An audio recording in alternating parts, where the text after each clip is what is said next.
Le programme de redressement du secteur de l'énergie électrique, mis en place courant avril-mai 2016 par Patrice Talon, a eu des effets positifs. En l'espace de 3 ans, le Bénin est passé de presque 0 à 160 MW. Par ces temps où le besoin était réellement ressenti, les groupes Agreco et MRI ont répondu favorablement à la hauteur de la mission assignée. Aujourd'hui, c'est la démobilisation.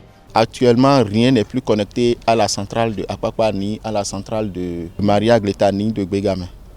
Tout est déconnecté, donc nous sommes en train de ranger nos équipements afin de les mettre dans les conteneurs et les rapatrier.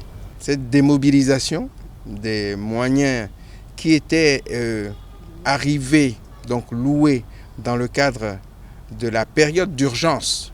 Je ne sais pas si vous vous souvenez, les instructions du chef de l'État en avril-mai 2016 étaient de tout faire pour que nos concitoyens aient la lumière pour les fêtes de fin d'année 2016. C'est dans ce cadre que nous avions mobilisé vraiment à grands coups évidemment, mais avec beaucoup d'énergie, ces moyens pour pouvoir répondre efficacement à cette instruction donnée au plus haut niveau de l'État. Ce fut une réussite et maintenant, 3 ans après, comme nous l'avions prévu, nous sommes en cours de démobilisation donc de ces moyens, et à la fois d'Agreco, mais aussi des mairies qui est déjà démobilisée depuis quelques semaines déjà. Et c'est le tour d'Agreco maintenant, conformément à notre programme prévisionnel. Ce qui, encore une fois, montre que les choix qui ont été faits depuis 2016, en tout cas en matière de développement énergétique pour notre pays, ce sont des choix justes, puisque les résultats nous confirment ces choix.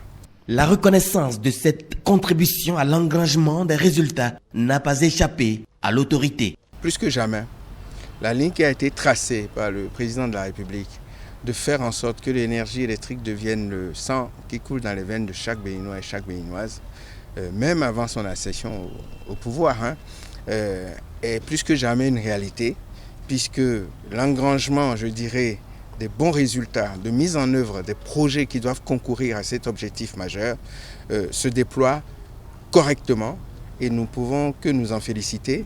Et c'est le moment pour moi, en cette période particulière de l'année, de féliciter l'ensemble des acteurs qui ont concouru à ce succès.